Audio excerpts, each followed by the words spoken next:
एक बार फिर मैं आप लोगों के साथ लेकर के आया हूँ समांतर श्रेणी का बहुत ही महत्वपूर्ण चैप्टर, जो कि कक्षा 10 के एग्ज़ाम के थ्रू बहुत ही इम्पोर्टेंट है। तो आप लोगों से एक बार फिर से मैं जो है रिक्वेस्ट करता हूँ कि जब आप लोग वीडियो चालू कर दिए हैं तो प्लीज़ सब्सक्राइब और शेयर ज़रूर करें, क्योंकि और भी बच्चे जो है मेरी वीडियोज़ को देख सकें।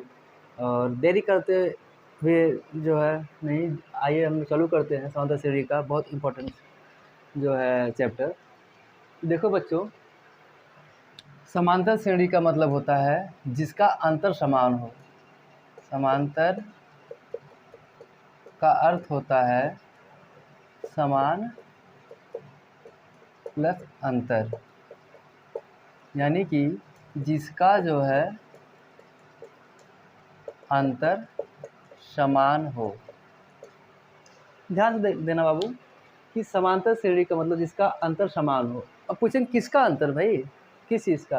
कोई ऐसा जो हम लोगों को श्रेणी दी गई रहेगी उसमें, जैसे हम लोगों का दिया गया रहेगा 1 दिया रहेगा, 2 दिया रहेगा, 3 दिया रहेगा, 4 दिया रहेगा, 5 6 डॉट डॉट डॉट चला जाएगा अनंत तक। तो समांतर का मतलब हम लोग पढ़ चुके हैं कि जिसका अंतर क्या हो, समान हो। देखते हैं हम लोग, एक सीढ़ी हमको दी गई हुई है जिसमें 1 2 3 4 5 करके ऐसे नंबर दिया हुआ है।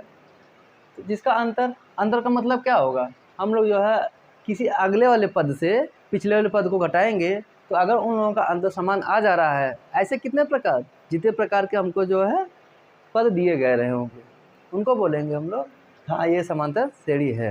ऐसे चेक करते हैं हम लोग, यहाँ पे जो है 2 में से 1 घटाएंगे 1, 3 में से 2 घटाएंगे 1, 4 में से 3 घटाएंगे 1, 5 में से 4 घटाएंगे 1। ऐसे करते करते करते जहाँ भी जाएंगे सबका अंतर इस श्रेणी में क्या आना पड़ेगा, 1। तो हम लोग बोल सकते हैं यस, हाँ, कि जो 1 2 3 4 5 6 7 करके ऐसे श्रेणी बनी हुई है, ये कौन सी श्रेणी है, ये समांतर श्रेणी है। ठीक, अब हम लोग देखते हैं कि समांतर श्रेणी में कौन कौन से पद होते हैं, क्या क्या होता है, और यनवा पद क्या होता है, अंतिम पद क्या होता है, सर्वांतर क्या होता है, प्रथम पद क्या होता है। तो देखते हैं, एक हम लोग ले चलते हैं यहाँ से जो है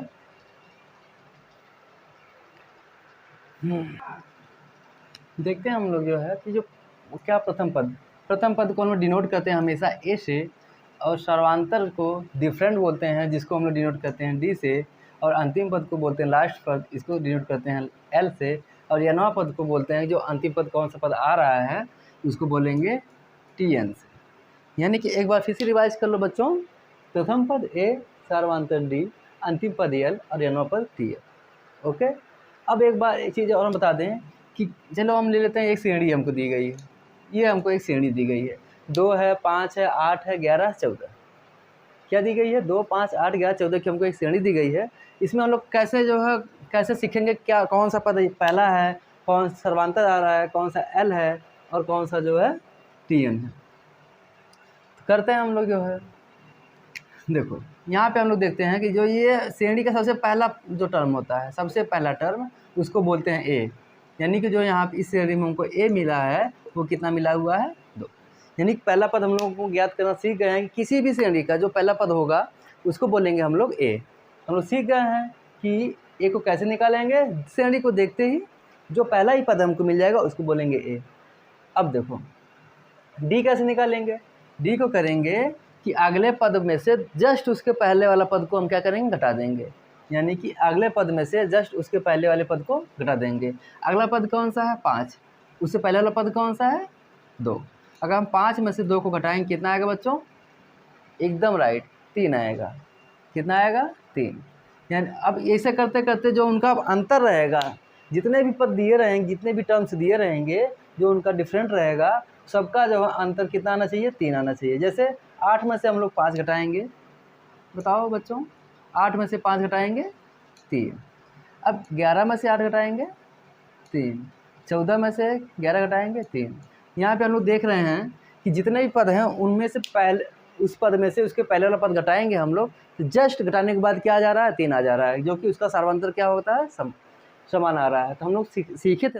जो लास्ट टर्म हमारा रहेगा वो रहेगा एल, एल इक्वल टू 14। अब देखते हैं हम लोग टी एन पद क्या होता है। टी एन मतलब 1 2 3 4, 5, 14 लेकर 5 लोग हो गए। यहाँ पे जो है n की जगह 5 रखेंगे, कुल मिला के कौन सा पद कितना है, 5 है। लेकिन Tn मतलब जो nवां पद होता है, लास्ट पद होता है, उसको बोलते हैं 5 Tn। तो Tn इक्वल टू हो जाएगा, ये भी हो जाएगा 14। यानी कि हम कह सकते हैं Tn equal to L। L और Tn क्या हो गए, एक ही हो गए। तो आइए सीखते हैं हम कि कुछ जो हम लोगों के पास जो है कुछ श्रेणी दी हुई है, उसमें कौन कौन सा पद अंतिम है, कौन सर्वांतर है, कौन जो है नवा पद है, सब देखते हैं हम लोग जो है। तो पहले वाले में देखते हैं।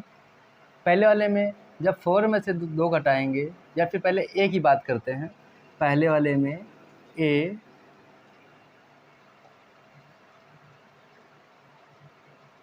डी और Tn की बात करते हैं। पहले वाले में ए कितना है, 2 दिया हुआ है।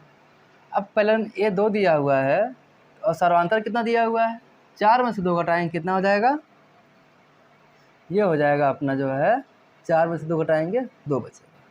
यानी कि डी भी कितना है, हम लोग डी भी दिया हुआ है 2। अब देखते हैं Tn क्या है।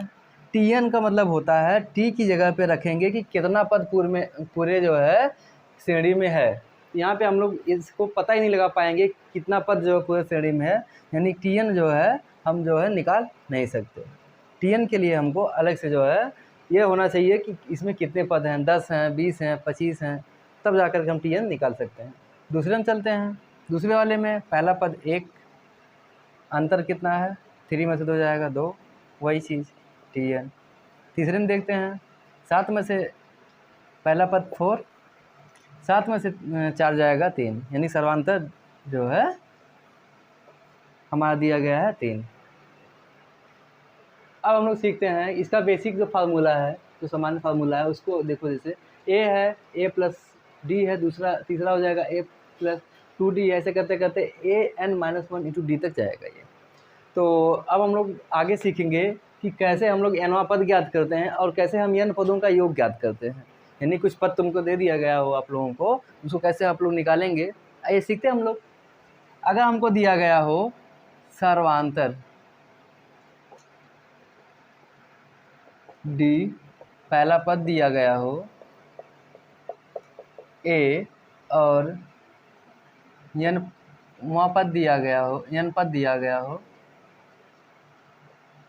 पदों की संख्या दी गई हो कितना, n। अगर हमको a और हमको अगर d, a और n दिया गया हो, यानी सर्वांतर पहला पद और पदों की संख्या दी गई हो, तो हम लोग कैसे जो है नवा पद ज्ञात करेंगे उसको सीखते हैं। तो फार्मूला होता है Tn equal to a plus n-1 into d. Tn equal to a plus n-1 into d. इस फार्मूले पे हमको जो है पता लग पाएगा कि हमको कौन सा पद, nवां पद कौन सा पद होगा। जैसे हमको एग्जांपल के लिए लेते हैं हम लोग 2 ले रहे हैं, 6 नहीं, एग्जांपल के लिए अगर मान लीजिए हमको दिया गया हो a बराबर 2, d बराबर दी गई हो 3 और पदों की संख्या क्या दी गई हो, n बराबर 10। यानी कि अगर हमको पदों की संख्या 10 दी गई हो, d सर्वांतर दिया गया हो 3, तो कैसे हम लोग जो है nवां पद ज्ञात कर सकते हैं, आइए देखते हैं हम लोग। फार्मूला क्या था हम लोगों का, Tn equal to a plus n-1 into d. Tn की जगह क्या लिखेंगे, T10, क्योंकि हमको 10 पदों का 10वां पद निकालना है ना।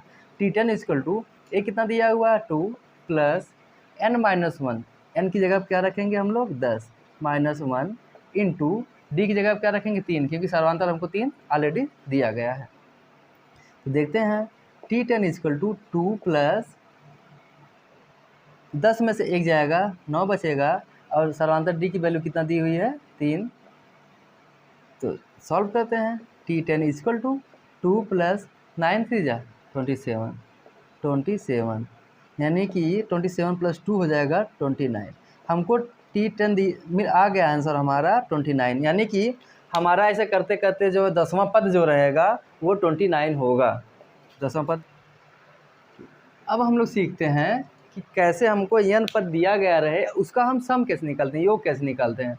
उसके लिए फार्मूला दिया गया है Sn बराबर n/2 into 2a plus n-1 into D bracket में। ये जो फार्मूला दिया गया है इसके माध्यम से हम लोग निकाल सकते हैं कि हमको कितना भी बड़ी जो है श्रेणी दी गई रही है उसका हम लोग सम कैसे निकालेंगे।